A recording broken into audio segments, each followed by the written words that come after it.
दरअसल तीसरे चरण का मतदान कल खत्म हो गया। बड़े बड़े दिग्गज नेताओं का भविष्य ईवीएम में पैक हो गया है। देखना दिलचस्प ये होगा कि किसका किस्मत चमकता है और किसका बंटाधार होता है। दरअसल नमस्कार दोस्तों, अस्सलाम वालेकुम, वाहिगुरु जी खालसा वाहिगुरु जी की फतह। दरअसल 93 सीटों पर कल मतदान हुआ और मतदान का प्रतिशत बोला जा रहा है कि 61% पूरे देश भर में रहा। दरअसल मैं आपको बता दूं कि बिहार में अप्रॉक्स 60% रहा। असम और पश्चिम बंगाल में सबसे ज़्यादा वोट पड़े।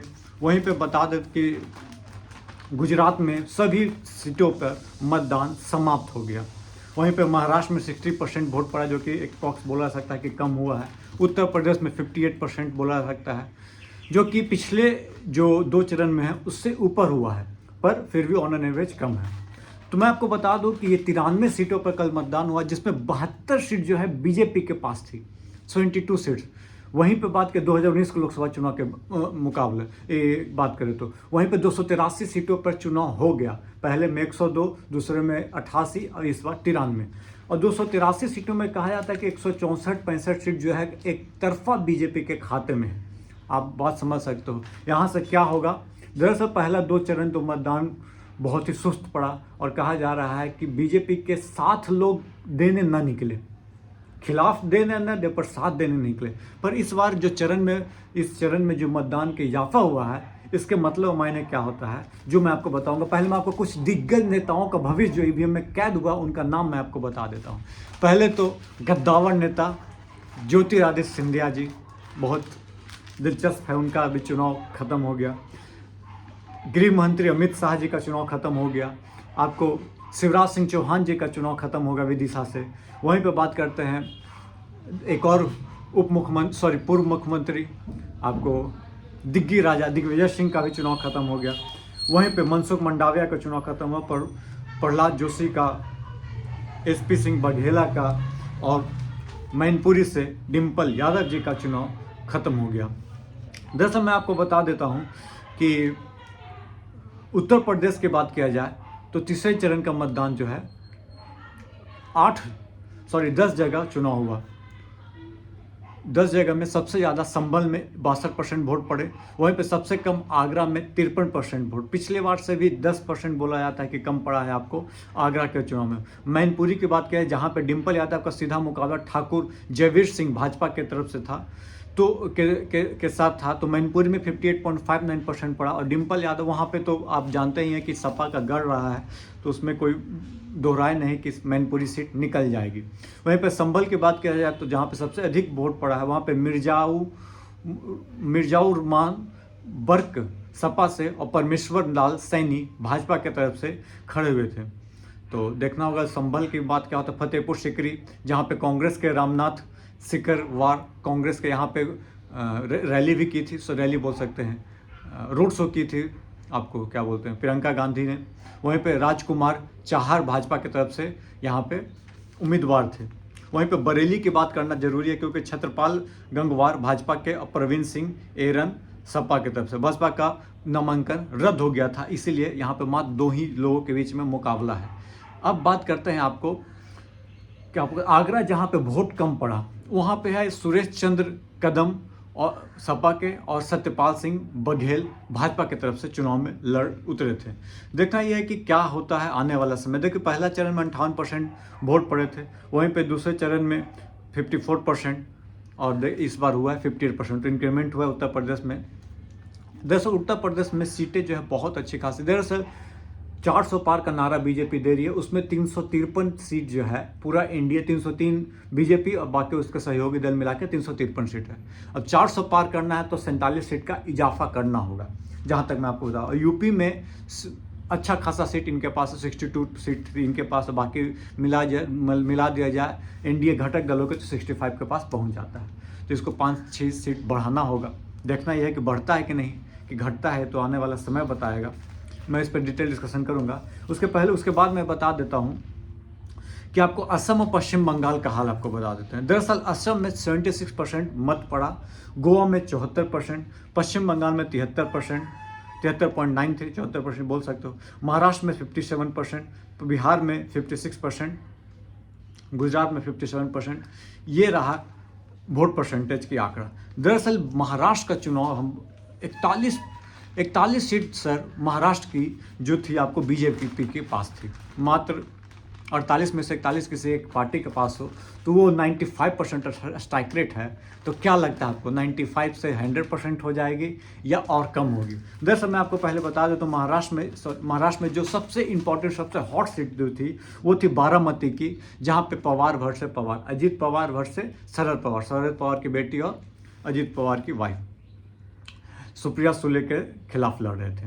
बारामती में है जो कि वर्चस्व की लड़ाई है दोस्तों, किसकी? एनसीपी। यदि शरद पवार जीतते हैं तो एनसीपी पे दावा जो था मजबूत और खड़े एकदम एक्सट्रीम लेवल पे उनको क्या बोलते हैं सहयोग मिलेगा बाकी भी लोगों से।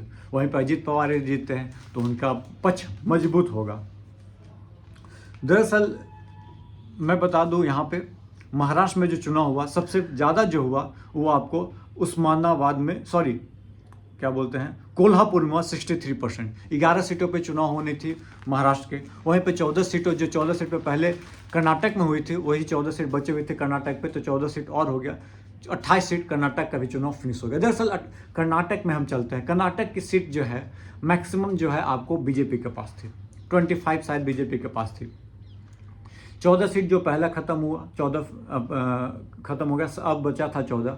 उसमें क्या हुआ कि सेक्स स्कैंडल जो है पी रवन्ना का जो सेक्स स्कैंडल था वो बहुत बड़ा लेवल पे वायरल हो गया। और ये न्यूज़ इतनी बड़ी वायरल हो गई कि लोगों के बीच में एक बीजेपी जेडीएस जो अलायंस है एनडीए उसके प्रति पूरा नहीं 100% नहीं पर कुछ मन में शंका पैदा हो गया कि भाई, और ख़ासकर लेडीज़ लोग यंग जनरेशन वाले लोग को उस पर वोट देने के लिए सोचना पड़ा। तो कर्नाटक में भी मामला इतना आसान नहीं जो कि आप 25 सीट आप लाए थे। तो आप बोल सकते हो कि भाई 93 सीट था जिसमें आप गुजरात के 25 के 25, 26 के 26 सीट आप डाल दो गुजरात की, तो क्या होता है? तो सर 93 सीट में आपको कहीं नहीं तो आपको महाराष्ट्र, बिहार, कर्नाटक, हो सकता है कि यूपी में घाटे बढ़े लेकिन नहीं पता, लेकिन ये 3 जगह महाराष्ट्र में आपको घाटा होने वाला है। आप मानिए या नहीं मानिए, आप 41 सीट थे, हो सकता है कि आप 30 सीट जीत जाए, हो सकता है आप 35 सीट जीत जाए, लेकिन 16-15 सीट जो है 15 से 20 सीट के आसपास के आपका घाटा होने जा रहा है। 15 सीट तो मिनिमम मैं आपको बता रहा हूँ। वहीं पे आपको मैं बात कर दूँ बिहार में, तो बिहार का भी जो अररिया है, झंझारपुर है, आपको क्या बोलते हैं अररिया, झंझारपुर, सुपौल, मधेपुरा और एक जगह और था क्या बोलते हैं अररिया, सुपौल, मधेपुरा, झंझारपुर और एक क्या था मैं आपको बता देता हूँ क्या है अररिया, खगड़िया। तो खगड़िया वाला सीट आपको डेंजर होने जा रहा है। तो ऐसे कुछ सीटें हैं। यूपी में मैनपुरी तो आप समझ जाए कि हाथ से निकल नहीं जाएगा। अब हम आते हैं गुजरात में दरअसल एक चीज़ और एक मैं आपको बता दूं, कल प्रधानमंत्री मोदी जी ने, अमित शाह जी ने वोट दिया। वोट देने के बाद रोड शो कहाँ करना अलाउड है दोस्तों? मेरा क्वेश्चन ये है कि आप वोट दीजिए, वोट दे के घर जाया जाता है, रोड शो नहीं किया जाता है। इसलिए ये क्वेश्चन इलेक्शन कमीशन से है कि यदि बोला जाता है कुछ दिन प्रचार प्रसार नहीं किया जाना चाहिए, तो ये प्रचार प्रसार में क्यों निकल गए भाई? कुछ ही दूरी पे क्यों निकले? आप इतना देर आप प्रचार प्रसार कर रहे हो। देखिए चुनाव व्यवस्था होने के बावजूद आप रोड शो कर रहे हो, रोड शो नहीं, रोड पे पैदल चल रहे हो वोट देने के बाद, मतलब आप इन्फ्लुएंस कर रहे हो एक तरह से। तो इस पर इलेक्शन कमीशन को सोचना चाहिए कि आप इन्फ्लुएंसर को आप कुछ रोके या उनको हिदायत दें, आप जैसे भी हो, चाहे वो अमित शाह जी ही क्यों ना हो, चाहे वो प्रधानमंत्री मोदी ही क्यों ना हो। दरअसल मैं आपको बता दूं कि गांधीनगर की बात करते हैं तो गांधीनगर में 56.82% वोट हुआ है, जिसमें बोला जा रहा था कि 16 लोग उम्मीदवार जो थे उनको बैठा दिया गया या वो खुद बैठ गए, नामांकन क्या बोलते वापस ले लिए। आप समझ सकते हो कि कितना खराब है। सूरत आप जान ही रहे हो कि पहले से बीजेपी के खाते में चले गई है। और वहीं पे बात किया जाए सबसे ज़्यादा जो है आपको वोट जो पड़ा है आपको 68% मरूच में 68% पड़ा, बहुत अच्छा खासा। बनासकांठा में बनासकांठा में 65% वोट पड़ा है, ये रही। और 68% वलसाड़ में। तो ये कुछ जगह जो मैं आपको बता दिया जहाँ पे भाजपा का क्या बोलते हैं सबसे ज़्यादा परसेंटेज पड़ा। गुजरात में ओवरऑल की बात किया जाए तो 57% बोला जा रहा है। वहीं पे मालदा में दरअसल कहा जा रहा है अधीर रंजन चौधरी जी का भी भविष्य तय हो चुका है। मुर्शिदाबाद में 76% वोट पड़ा, मालदा उत्तर में 73% वोट पड़ा है। वहीं पे अब हम बात करते हैं कर्नाटका की सीटों की, तो बात कर ली, लेकिन कर्नाटका में सबसे ज़्यादा वोट कहाँ पड़ा जो भी मैं आपको बता देता हूँ। 76% पड़ा है शिमोगा में, और वहीं पे मल्लिकार्जुन खड़गे और चाहे वो प्रियंका खड़गे दोनों लोग ने वोट देने। गुलबर्गा में 61%, 64% बीजापुर में, 74 चिक्कौड़ी में, ये सब वोट परसेंटेज आपको पड़ा जो कि कर्नाटक हो गया।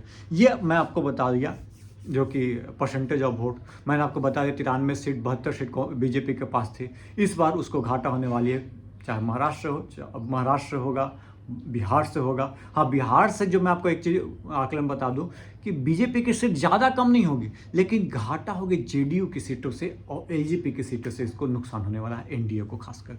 वहीं पे बात करते हैं महाराष्ट्र में। महाराष्ट्र में भाई एनसीपी के नाक की लड़ाई है, शिवसेना को अपनी पार्टी बचाने की लड़ाई है, वहीं पे कांग्रेस को अपने वर्चस्व की लड़ाई है। तो ये तीनों अपनी लड़ाई जब मजबूती से यदि लड़ रहे होंगे, और एक तरफा चुनाव तो नहीं होने जा रहा है इस बार, क्योंकि इस बार यदि उस बार पिछले 2019 का चुनाव क्या था, आपको राष्ट्रभक्ति पे, बालाकोट एयर स्ट्राइक पे हुआ था, पुलवामा अटैक पे हुआ था। इस बार उस लेवल पे चुनाव हो रहा है, कुछ मुद्दे पे हो रहे हैं। यदि वो मुद्दा लोगों को समझ में है, उस मुद्दे पे यदि चुनाव हो रहा है, तो ये 400 पार का नारा डब्बा गोल हो जाएगा। इसका 400 का नारा हवा ही हो जाएगा, क्योंकि मोदी जी भी अब बोलना छोड़ दिए 400, इस बार 400 पार। चलिए, वीडियो पसंद आए, चैनल पर पहली बार है तो चैनल को लाइक शेयर सब्सक्राइब करना ना भूलें। धन्यवाद। और बिहार वाले लिस्ट से जाकर दूसरे वीडियो में जाकर चेकआउट कर सकते हो। धन्यवाद। जय हिंद, जय भारत।